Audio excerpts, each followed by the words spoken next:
세상 죄를 지고 가는 어린 양. 성경에 따르면 예수님께서 나귀를 타고 예루살렘에 들어가실 때 많은 사람들이 겉옷을 길에 펴고 종려나무 가지를 흔들며 환영했습니다. 종려나무는 당시 승리와 기쁨, 평화를 상징했기 때문에 사람들은 예수님을 구원자로 기대하며 그렇게 환영했던 것입니다. 그들은 호산나 찬송하리로다. 주의 이름으로 오시는 이 곧 이스라엘의 왕이시여라고 외치며 예수님을 왕으로 맞이했습니다. 호산나는 구원하소서라는 뜻입니다. 그날의 예루살렘은 기쁨과 기대, 그리고 열기로 가득 차 있었습니다. 그러나 그 환호성 뒤에는 아무도 온전히 깨닫지 못했던 하나님의 깊은 뜻이 숨겨져 있었습니다. 사람들은 로마의 압제에서 해방시켜줄 정치적 왕을 기대했지만 예수님께서 걸어가신 길은 전혀 다른 길이었습니다. 그것은 권력의 왕자가 아니라 희생의 십자가를 향한 길이었습니다. 그래서 환호하던 군중은 며칠 뒤 예수님을 십자가에 못 박으라고 외치게 됩니다. 따라서 그날 예수님의 예루살렘 입성은 기쁨의 날이면서도 동시에 왕으로 오신 예수님이 사실은 세상 죄를 지고 가는 어린 양으로 들어가시는 날이기도 합니다. 바로 그 예수님을 향해 세례 요한은 이렇게 선포합니다.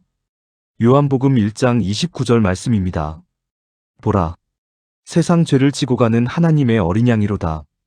이 짧고도 강력한 선언 속에는 인류를 향한 하나님의 놀라운 사랑과 구원의 계획이 응축되어 있습니다.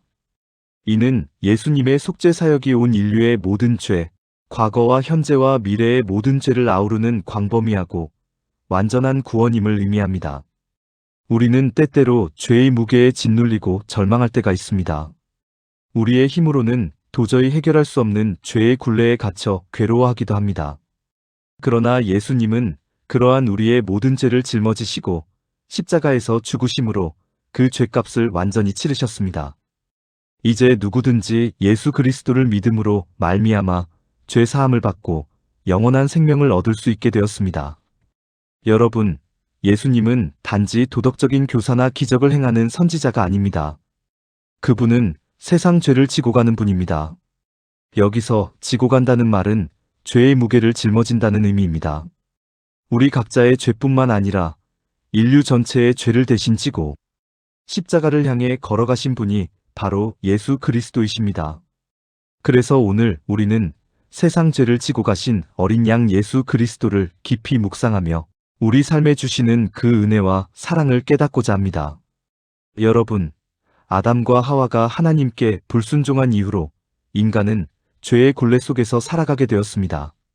하나님께서는 율법을 통해 죄의 문제를 깨닫게 하셨지만 인간의 노력만으로는 죄에서 완전히 벗어날 수 없었습니다. 이에 하나님께서는 우리를 구원하시기 위해 구속의 계획을 세우셨습니다. 구약시대에는 죄를 용서받기 위해 어린 양을 제물로 바치는 제사가 있었습니다. 죄를 지은 사람들은 흠없는 어린 양을 잡아 피를 흘림으로써 죄 사함을 받았습니다. 그러나 이는 완전한 해결책이 아니라 임시적인 조치였습니다. 하나님께서는 우리를 위해 완전한 속죄 제물을 준비하셨습니다. 그분이 바로 예수 그리스도이십니다. 예수님은 흠없는 어린 양처럼 우리를 대신하여 십자가에서 피 흘리셨고 그분의 죽음으로 인해 우리는 죄에서 자유를 얻을 수 있게 되었습니다. 여러분, 오늘 본문 말씀에서 세례 요한은 보라 라고 말합니다. 주목하라는 것입니다. 우리가 눈을 들어 예수를 바라보지 않으면 그분이 누구신지 깨달을 수 없습니다. 우리가 그분을 바라볼 때 우리 삶에 진정한 구원과 변화가 임합니다. 여러분, 이 시간 마음의 눈을 열어 저 갈보리 산상의 십자가 위에 두 손, 두 발이 못 박혀 붉은 피를 흘리며 달려 계시는 주님의 모습을 주목하시기를 바랍니다. 여러분, 주님은 이 세상에 오실 때에 우리 인류의 죄를 대속하려고 자원해 오셨습니다. 그러나 그 길이 결코 쉬운 길은 아니었습니다. 예수 그리스도께서 걸어가셔야 할 십자가의 길은 고통과 수치, 그리고 하나님과의 단절을 감당해야 하는 길이었습니다. 그래서 예수님께서는 함께 겟세마네 동산에 있었던 제자들에게 말씀하시기를 내 마음이 심히 고민하여 죽게 되었으니 너희는 여기 머물러 나와 함께 깨어 있으라고 하셨습니다. 그때 기도하시는 주님의 이마에서는 땀방울이 떨어지는 것이 핏방울같이 되었습니다. 탄식하며 하나님 앞에 엎드려 아버지여, 만일 할 만하시거든 이 잔을 내게서 지나가게 하옵소서. 그러나 나의 원대로 마시옵고 아버지의 원대로 하옵소서. 아버지 하나님께 부르짖었습니다. 여러분, 예수님께서는 공생의 기간부터 십자가에서 죽으실 때까지 끊임없는 위협과 공격을 당하셨습니다. 바리새인, 사두개인, 서기관, 율법사, 제사장, 장로들 모두 예수님을 쉴 새 없이 괴롭혔습니다. 그리고 제자가 배신하고 다른 제자들은 도망했습니다. 대제사장은 예수님을 참남하다라고 정죄하였고 빌라도는 예수님의 무죄를 알면서도 채찍질하며 사형 언도를 했습니다. 민중들도 예수님을 버렸습니다. 3, 4일 전에만 해도 다윗의 자손이여 호산나 호산나 하며 종려나무 가지를 손에 들고 흔들며 환영하던 그들이 돌변하여 피에 굶주린 사자떼 같이 그를 죽이소서, 그를 죽이소서, 십자가에 못 박아 죽이소서 하며 아우성을 쳤습니다. 여러분, 생각해 보십시오. 예수 그리스도는 전능하신 하나님이시오. 만물을 통치하시는 분이시며 만왕의 왕이시고 만주의 주시며 지존무상하신 하나님의 독생자이십니다. 그런데 그 하나님께서 인간에게 조롱당하셨습니다. 인간들은 그분에게 모욕을 가했습니다. 거룩하신 하나님의 아들에게 영광의 면류관 대신 가시관을 씌웠고 왕의 홀 대신에 갈대를 그 손에 들려 주었고 황금옷 대신에 낡아 떨어진 홍포를 입혔습니다. 화려한 궁전 대신에 감옥에 가두었고 의장병 대신에 포악한 로마 병정을 붙였고 호산나 만세 대신에 십자가에 못 박으라 아우성쳤고 최대의 존경 대신에 모독적 언사로 농락했고 예물 대신에 침 뱉고 뺨을 쳤습니다. 이윽고 인간들의 끝없는 무거운 죄짐을 짊어지고 십자가에 달렸을 때 옆에 못 박힌 강도까지 십자가에 계신 주님을 희롱했습니다. 그리고 성부 하나님마저 예수 그리스도 그 아들을 버리셨습니다. 주님은 엘리 엘리 라마 사박다니 나의 하나님이여 나의 하나님이여 어찌하여 나를 버리시나이까라고 외치셨습니다. 주님의 이 큰 고통을 누가 감히 헤아릴 수 있겠습니까? 주님은 그 모든 것을 감당하셨습니다. 왜입니까? 나 때문에 겟세마네에서 주님은 나 때문에 물과 피를 흘리셨습니다. 한 어머니가 자기 아이를 살리기 위해 대신 장기 이식을 받으려 합니다. 수술의 고통과 죽음의 위험을 알면서도 내가 대신 받겠습니다라고 말합니다. 그 사랑이 숭고하고 얼마나 큽니까? 그런데 예수님은 단 한 사람을 위한 것이 아니라 전 인류의 죄를 대신 지셨습니다. 한 신학생이 예수님의 십자가 고통을 이해하기 위해 손에 못을 대보는 체험을 했습니다. 하지만 그는 고통을 견디지 못하고 중단했습니다. 그는 말했습니다. 나는 단 1초도 견딜 수 없었습니다. 그런데 예수님은 장장 6시간 동안 그 고통을 감당하셨습니다. 여러분, 십자가는 가장 잔혹한 형벌입니다. 십자가는 고대 시대 페니키아인들이 생각해낸 심히 흉악한 죄인들, 특히 노예들을 못 박아 죽이던 형틀이었습니다. 예수님의 등은 채찍에 맞아 살이 찢겨져 깊게 패여 있고 온몸은 멍들어 있고 그 몸 군데군데는 터지고 미어져 핏빛이었고 그 얼굴은 로마 병정들에게 맞아 퉁퉁 부풀어 올랐습니다. 겨우겨우 갈보리 산상에 올라오니 사람들은 주님의 입은 옷을 다 발가벗기고 십자가 위에 눕힌 채 사지를 결박하고 양손과 양발에 모진 무쇠못으로 못 박으니 그 고통이 얼마나 했겠습니까? 예수님은 가시관을 쓰시고 고통을 덜어주는 쓸개탄 포도주도 안 받으신 채 오전 9시부터 오후 3시까지 6시간 동안 십자가에 달리셔서 고통과 목마름에 몸부림치셨습니다. 그리고 옆구리에 창을 받아 물과 피를 다 쏟으셨습니다. 이처럼 예수님께서는 모든 인간에게 버림을 당하고 심지어 유일한 피난처이신 하나님 아버지에게 마저 버림당하는 슬픔을 맛보셨습니다. 3년 동안 예수님을 모시던 제자들은 어디 갔습니까? 병 고침 받은 사람은 다 어디 갔습니까? 죽었다가 다시 산 나사로는, 순교를 각오했던 베드로는 어디 갔습니까? 모두 다 예수님을 버린 것입니다. 우리 주님은 이렇게 고독하게 십자가 위에서 운명하셨습니다.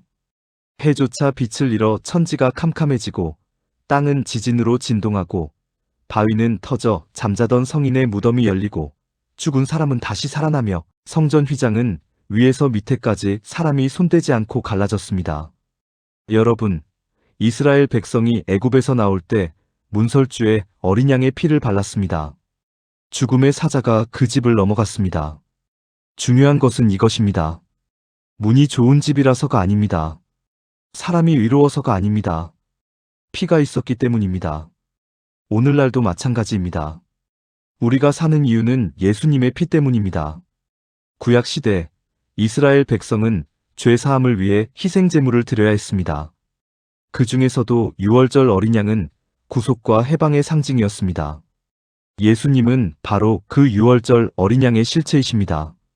죄 없으신 하나님의 아들이 우리 죄를 위해 희생되신 것입니다.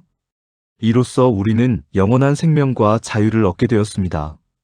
예수님께서 우리의 죄를 지고 가셨기에 우리는 더 이상 죄의 종으로 살 필요가 없습니다.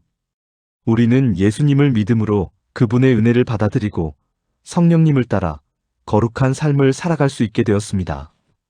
그러므로 우리는 주님을 따르는 삶을 선택해야 합니다. 그분이 걸어가신 길은 희생과 사랑의 길이었습니다. 우리도 이 길을 걸으며 세상의 어둠 속에서 빛을 드러내야 합니다. 여러분, 구약시대의 어린 양은 죄를 속죄하기 위한 제물로 드려졌습니다. 흠없고 순결한 어린 양의 피는 죄로 인해 더러워진 인간의 죄를 잠시나마 덮어주는 역할을 했습니다. 그러나 예수님은 단순한 제물이 아닌 하나님의 어린 양이십니다. 이는 그분이 죄 없으신 완전한 분이시며 하나님의 뜻에 온전히 순종하여 스스로 인류의 죄를 짊어지시기 위해 이 땅에 오셨음을 의미합니다. 예수님은 하늘의 영광을 버리시고 낮고 천한 인간의 모습으로 이 땅에 오셨습니다. 죄 많은 인간들과 함께 하셨고 고난과 멸시를 기꺼이 감당하셨습니다. 십자가에 못 박히시기까지 아버지의 뜻에 순종하신 그 겸손과 순종은 우리에게 큰 울림을 줍니다. 우리 또한 예수님처럼 자신을 낮추고 하나님의 뜻에 순종하는 삶을 살아가야 할 것입니다. 여러분, 이 모든 것은 사랑 때문입니다. 한 아버지가 불타는 집 안에 들어가 아이를 구하고 자신은 죽었습니다. 왜 그렇게 했습니까? 대답은 하나입니다. 사랑하기 때문입니다. 하나님도 동일합니다. 우리를 사랑하셔서 독생자를 보내셨습니다. 세상 죄를 지고 가시는 어린 양 예수 그리스도는 우리를 향한 하나님의 놀라운 사랑과 은혜의 증거입니다. 하나님께서는 죄로 인해 영원히 죽을 수밖에 없었던 우리를 불쌍히 여기셔서 독생자 예수님을 이 땅에 보내시어 우리의 죄를 대신 지게 하셨습니다. 여러분, 우리가 받은 구원은 우리의 공로나 노력으로 얻어진 것이 아닙니다. 오직 하나님의 무한하신 사랑과 은혜로 말미암아 주어진 선물입니다. 그러므로 우리는 이 놀라운 사랑과 은혜에 감사하며 예수 그리스도를 믿는 믿음 안에서 새로운 삶을 살아가야 합니다. 여러분, 오늘 우리는 세상 죄를 지고 가신 어린 양 예수 그리스도를 다시 한번 깊이 묵상했습니다. 그분의 겸손과 순종, 모든 죄를 짊어지시는 능력, 그리고 우리를 향한 놀라운 사랑과 은혜를 기억하며 감사하는 마음을 가져야 합니다. 이제 우리는 죄의 종노릇에서 벗어나 예수 그리스도 안에서 자유와 평화를 누릴 수 있게 되었습니다. 이 놀라운 구원의 은혜를 잊지 말고 날마다 예수님을 닮아가는 삶을 살아가도록 힘씁시다. 성도 여러분, 우리는 오늘 하나님의 어린 양 되신 예수 그리스도를 바라보았습니다. 죄 없으신 그분이 우리의 죄를 대신 지시고 십자가 위에서 피 흘리심으로 우리를 살리셨습니다. 그 어린 양의 사랑은 조건 없는 사랑이요, 끝까지 포기하지 않는 사랑입니다. 이 사랑을 생각할 때 저는 한 사람의 이야기가 떠오릅니다. 바로 내 잔이 넘치나이다의 주인공 맹이순이라는 한 청년 신학생입니다. 이 책은 맹이순이 어떻게 예수님의 사랑을 실제로 살아냈는가를 보여줍니다. 그는 평양의 부유한 가정 출신으로 신학교에 다니며 목회의 길을 준비하던 청년이었습니다. 6.25 전쟁 중 붙잡혀 고문과 폭행을 당하였고 이후 포로 수용소 생활까지 겪게 되었습니다. 인간적으로 보면 비극적인 삶입니다. 그러나 그의 선택은 달랐습니다. 맹이수는 고통 속에서도 이렇게 살았습니다. 자신을 괴롭힌 사람들을 미워하지 않았고 포로 수용소에서 병든 사람들을 돌보았습니다. 북한군, 중공군까지 차별 없이 사랑하며 예수 그리스도의 복음을 전하고 공동체를 세웠습니다. 그는 석방될 기회가 있었지만 나만 나갈 수 없다며 남기를 선택합니다. 그는 과로와 헌신으로 결국 쓰러지게 됩니다. 죽음 직전 그의 입에서 나온 말이 바로 이것입니다. 내 잔이 넘치나이다. 고통 속에서 나온 원망이 아니라 하나님의 은혜가 너무 커서 넘친다는 고백이었습니다. 실제로 그는 마지막 순간까지 하나님께 감사하며 쓰러졌다고 전해집니다. 이것이 바로 하나님의 어린 양 되신 예수님의 삶을 닮은 모습입니다. 결국 그는 병든 포로들을 돌보다가 자신도 병들어 쓰러집니다. 그리고 젊은 나이에 조용히 생을 마감합니다. 그런데 그 이유가 더 중요합니다. 그의 죽음은 끝이 아니라 시작이 되었습니다. 그의 죽음을 지켜본 사람들은 그를 잊지 못했습니다. 우리를 위해 살다 죽은 사람, 진짜 사랑이 무엇인지 보여준 사람. 그의 삶은 단순한 기억이 아니라 신앙의 씨앗이 되어 남았습니다. 여러분, 그는 왜 그렇게 살 수 있었습니까? 그는 이미 알고 있었습니다. 세상 죄를 지고 가는 어린 양이신 예수 그리스도께서 자기를 위해 그렇게 사셨다는 사실을 말입니다. 예수님은 우리를 위해 자신의 생명을 내어주셨습니다. 맹이수는 그 사랑을 이론이 아니라 삶으로 살아낸 사람이었습니다. 여러분, 우리는 예수님의 십자가를 얼마나 닮아가고 있습니까? 우리는 여전히 나를 지키기 위해 살고 있습니까? 아니면 누군가를 살리기 위해 살고 있습니까? 고난주간은 예수님의 고통을 기억하는 시간이 아니라 그 삶을 따라 살기로 결단하는 시간입니다. 오늘 주님이 우리에게 묻고 계십니다. 너도 나처럼 사랑할 수 있겠느냐? 너도 어린 양의 길을 걸을 수 있겠느냐? 로마서 8장 17절 말씀입니다. 자녀이면 또한 후사, 곧 하나님의 후사요. 그리스도와 함께한 후사니 우리가 그와 함께 영광을 받기 위하여 고난도 함께 받아야 될 것이니라. 사랑하는 여러분, 한 사람의 십자가는 수많은 사람을 살립니다. 한 사람의 희생은 한 시대를 변화시킵니다. 오늘 이 시간 우리의 고백이 이것이 되기를 원합니다. 주님, 나도 어린 양의 길을 걷겠습니다. 나의 삶을 통해 누군가가 살게 하여 주옵소서. 내 잔이 넘치는 삶을 살게 하여 주옵소서. 여러분, 우리의 삶을 통해 하나님의 사랑과 은혜가 세상에 드러나도록 세상의 빛과 소금의 역할을 감당하도록 노력합시다. 세상 죄를 지고 가신 어린 양 예수 그리스도의 은혜와 평강이 여러분의 삶에 충만하시기를 축원합니다. 아멘. 사랑의 하나님 아버지, 이 시간 세상 죄를 지고 가신 어린 양 예수 그리스도를 바라봅니다. 주님, 그 십자가의 사랑을 알면서도 여전히 죄 가운데 살았던 저희를 용서하여 주옵소서. 주님이 흘리신 그 피가 우리를 위한 것임을 믿습니다. 이제 더 이상 죄의 종으로 살지 않고 예수님의 십자가를 붙들고 거룩한 삶으로 나아가겠습니다. 주님, 우리의 마음을 깨끗하게 하시고 우리의 삶을 변화시켜 주옵소서. 어린 양 되신 예수님을 날마다 바라보며 살아가게 하시고 그 사랑을 세상에 전하는 삶이 되게 하옵소서. 주님, 우리를 위해 어린 양으로 오신 예수님을 찬양합니다. 주님 안에서 참된 자유와 평안을 누리게 하소서. 예수 그리스도의 이름으로 기도합니다. 아멘.